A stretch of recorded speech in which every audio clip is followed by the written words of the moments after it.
Hello everyone, thank you very much for joining. My name is Dr. Nima Maleki, and during this project I worked in a neurocritical care centre in London.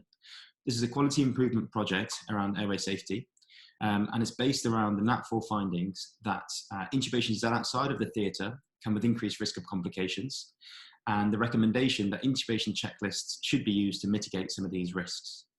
We looked at ICU patients who were ventilated in our unit and retrospectively looked in the electronic notes to see where they were intubated and whether an intubation checklist was directly referred to in the notes to have been used. We found that most intubations outside of theatre happen in ICU, and the second most common place was ESU. ESU is the emergency stroke unit, and it's very comparable to the emergency department environment because any suspected stroke from the environment goes straight there. We found that in ICU, only 58% of the time was an intubation checklist used, and in ESU, none of the time.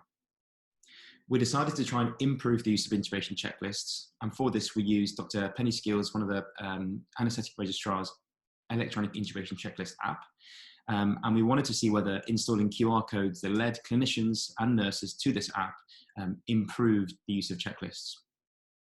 After installing the QR codes, we found that this was the case, and in ICU, intubation checklist use went up from 58% to 92%, and ESU we went from 0% to 50%. In conclusion, we think that QR codes and the use of an electronic intubation checklist app is a viable way to improve access to intubation checklist and therefore improve airway safety.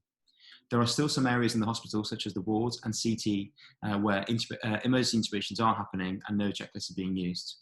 For future cycles, we'd like to put more QR codes in this area and also may use teaching in the form of simulation and didactic teaching to new doctors and nurses joining the trust in order to make them aware of the checklist. Thank you very much for listening, and we look forward to future work in this area.